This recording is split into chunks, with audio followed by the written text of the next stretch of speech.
Hello friend, Cassie ক্যাতে তোমাদের সবাইকে স্বাগত। চলে এসেছি আমি কৃষ্ণা। আজকে কিন্তু আবারও একটা জুয়েলারির ভিডিও নিয়ে। তো চলো শুরু করা যাক আজকের ভিডিও। সবার প্রথমে দেখতেই পারলে হার্ডেনার আর রেজিন বেসটাকে খুব ভালো করে কিন্তু মেখে নিয়েছি এবং মেখে আমি একটু সাইড করে রেখেছি, কারণ সবার আগে আমাকে একটা কাজ করে নিতে হবে। এই যে দেখতেই পাচ্ছ কটা হেডপিন নিয়ে নিয়েছি। হেডপিনগুলোকে আমি এরকমভাবে ওপরের অংশটা কাটারের সাহায্যে কিন্তু কেটে নিয়ে এটাকে একটু সোজা করে নিচ্ছি। তা কিন্তু এখানে হেডপিনের বদলে আইপিনও ব্যবহার করতে পারো, আর যদি কোনো রকম শক্ত তার থাকে সেটাও কিন্তু ইউজ করতে পারো। খেয়াল রাখতে হবে হেডপিন বা আইপিন যেটাই নাও না কেন সেটা যেন একটু লম্বা ধরনের হয়। ছোট হেডপিন বা আইপিনে কিন্তু সহজে এটা হবে না। এবার যে ক্লেটা ছিল সেই ক্লের থেকে অল্প একটু ক্লে নিয়ে আঙুলের সাহায্যে হাতের ওপর রেখে আলতো মতন করে কিন্তু এটাকে একটুখানি আমি লম্বা করে নিচ্ছি। খুব একটা বেশি ক্লে নেবে না, একদম অল্প একটু ক্লে নিয়েই করতে হবে। এবং দেখো ওপরের অংশটাতে কিন্তু আমি আঙুলের সাহায্যে এরকমভাবে হালকা মতন করে বাড়িয়ে দিয়ে এটাকে কিন্তু একদম ফ্ল্যাট করে নিচ্ছি। আমি প্রথমে ক্লেটা মেখে রেখে দিয়েছিলাম কারণ যাতে একটুখানি শক্ত হয়ে যায়।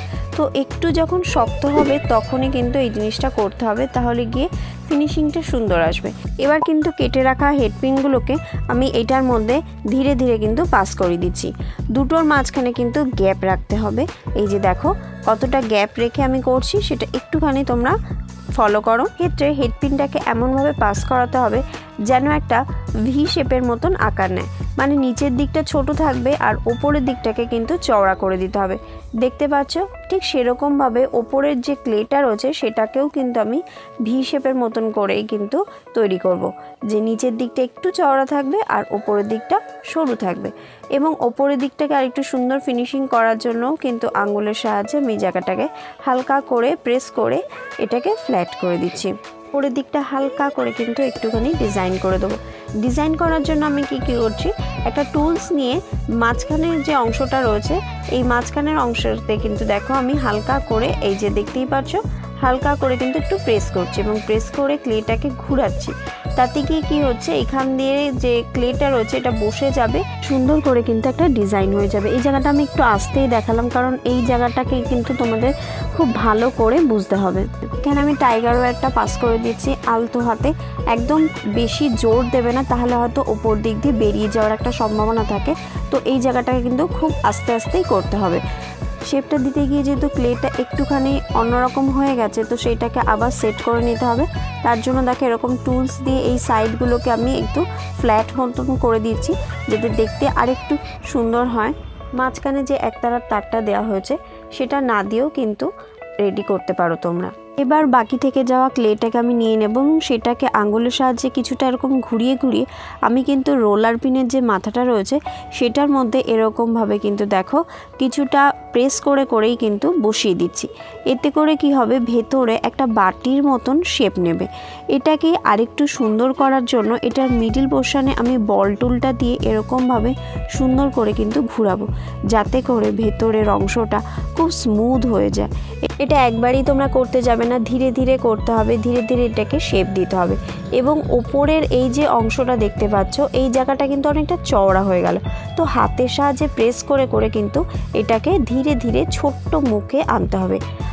আর 80% যখন শুকিয়ে যাবে তখন আগে তৈরি করা এই যে তারটা এখানে ধীরে ধীরে কিন্তু এখানে বসিয়ে দিতে হবে।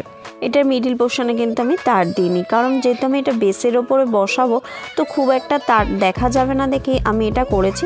আর তার দিয়ে দেখানোর জন্য তোমাকে এই যে দেখো, এই যে এটা আগে যেটা করেছিলাম সেটাও দেখাচ্ছি, যেটা নাকি আমি ফার্স্ট টাইমে করেছিলাম তার দিয়ে, আর এটা নর্মাল করেছি।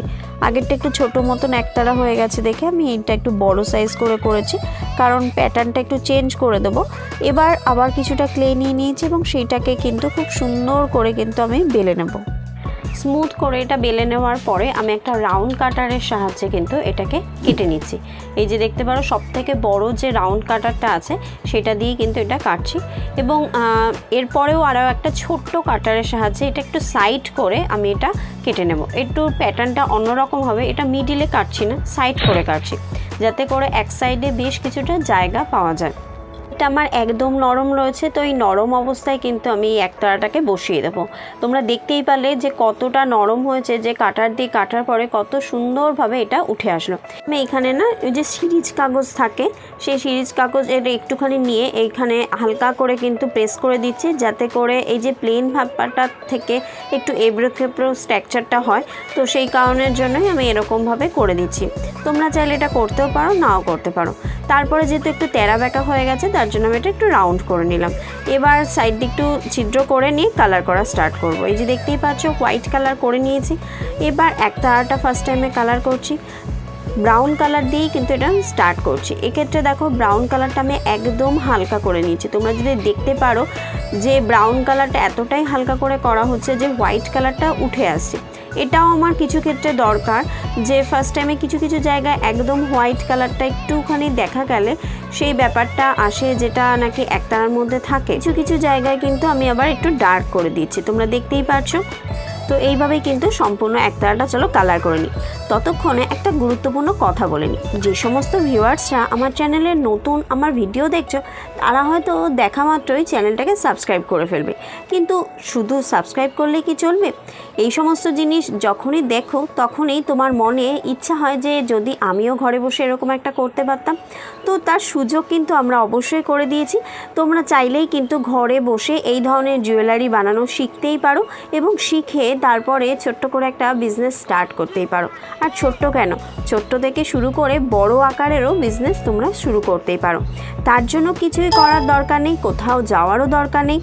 সমস্ত কাজ সেরে অনায়াসেই কিন্তু এই সমস্ত কাজগুলোকে তোমরা ঘরে বসে শিখতে পারো। তার জন্য কি করতে হবে আমার স্ক্রিনে যে নাম্বারটা দেখতে পাচ্ছ, সেই নাম্বারে চটপট কিন্তু কল বা হোয়াটসঅ্যাপ করে ফেলো। আমাদের কোর্সের যে ব্যাচ রয়েছে, সেই ব্যাচে তুমিও জয়েন হয়ে যাও, এবং ঘরে বসেই মাত্র 1000 টাকা দিয়ে এখনও যে সুবর্ণ সুযোগটা রয়েছে, সেই সুযোগটাকে অ্যাপ্লাই করে ফেলো। 1000 টাকা দিয়েই কিন্তু কোর্স জয়েন করে তোমরা এই ধরনের কাজ স্টার্ট করে দিতে পারো, কারণ শীঘ্রই কিন্তু এই সুযোগ হাতছাড়া হয়ে যাবে। আগামী দিনে কোর্সের চার্জ বেড়ে যাচ্ছে। তো তার জন্যই বলছি যে দেরি না করে, যাদের মনে এখনও ইচ্ছা রয়েছে যে হ্যাঁ অবশ্যই আমি কোর্স জয়েন করব, কোনো একটা কারণের জন্য বাধো করছে, তো তাদেরকেও চটপট কিন্তু জয়েন করে নেওয়ার জন্য অনুরোধ করছি। তো দেরি না করে কল বা হোয়াটসঅ্যাপ করেই ফেলো চট করে। দেখতেই পাচ্ছ কথা বলতে বলতে কিন্তু কাজ এগিয়ে গেছে। কালার করা মোটামুটি কিন্তু কমপ্লিট হয়ে যাচ্ছে। সবার প্রথমেই কিন্তু আমি হালকা করে লেমন ইয়েলোটা দিয়ে দিয়েছি, অন্য সাইডে কিন্তু লাইট গ্রিনটা দিয়ে দিয়েছি, এবং দুটো কালারকেই কিন্তু খুব সুন্দরভাবে মিশিয়ে দিতে হবে। এবং সাইড দিয়ে দেখতেই পাচ্ছ এখানে গোল্ডেন ইয়েলোটা দিয়ে শেডের দেওয়ার চেষ্টা করেছি, এবং অন্য সাইডে যেখানে গ্রিন পোর্শনটা রয়েছে সেখানেও কিন্তু আমি ডিপ গ্রিন দিয়েছি। এই ডিপ গ্রিনটা দিয়ে খুব সুন্দরভাবে কিন্তু কালারটাকে মিশিয়ে দিতে হবে, যাতে করে বোঝা না যায় যেটা আলগা করে দেওয়া হয়েছে। এই মেশানোটাই কিন্তু খুবই গুরুত্বপূর্ণ একটা জিনিস। অনেকের ক্ষেত্রেই মেশানোর সময় কিন্তু আলগা করে বোঝা যায় যে যেন রঙটা আলাদাভাবেই দেওয়া হয়েছে। না, সেটা করবে না। এইখানটাকেই কিন্তু ধীরে ধীরে তোমার প্র্যাকটিস করবে, যাতে করে কালারটা খুব সুন্দরভাবে অন্য কালারের সঙ্গে মিশে যায়। আমি সবসময় চেষ্টা করি আমার ভিডিওর মাধ্যমে যারা নাকি একদম নতুন কাজ স্টার্ট করছে, তারাও যাতে অনায়াসে এই সমস্ত জুয়েলারিগুলো তৈরি করতে পারে, তার জন্যই কিন্তু আমি চেষ্টা করি সহজ থেকে সহজ পদ্ধতির মাধ্যমেই কিন্তু কাজগুলোকে কমপ্লিট করা। সবার লাস্টে শুকিয়ে যাওয়ার পরে কিন্তু দেখতেই পারলে যে ডার্ক ব্রাউন কালার দিয়ে একতারাটার মধ্যেও কিন্তু একটা শেড দেওয়ার চেষ্টা করা হয়েছে। এবার একতারাটাকে কিন্তু অফ হোয়াইট কালার দিয়ে আমি একটুখানি ডিজাইন করে দিচ্ছি। তো চলো একবার ফাইনালি কমপ্লিট করে দেখাই আমার জুয়েলারিটা কেমন লাগলো। অবশ্যই কিন্তু কমেন্ট করে জানাতে হবে। যদি ভালো লাগে তাহলে একটা ছোট্ট লাইক করে দিও। এই জুয়েলারিটা তোমরা নববর্ষ উপলক্ষে রেডি করতে পারো, 25শে বৈশাখের জন্য কিন্তু রেডি করতে পারো। তো দেরি না করে চটপট কিন্তু ঘরে রেডি করে ফেলো এই ধরনের জুয়েলারি। তো দেখা হচ্ছে নেক্সট ভিডিওতে, ততক্ষণের জন্য সবাইকে বাই।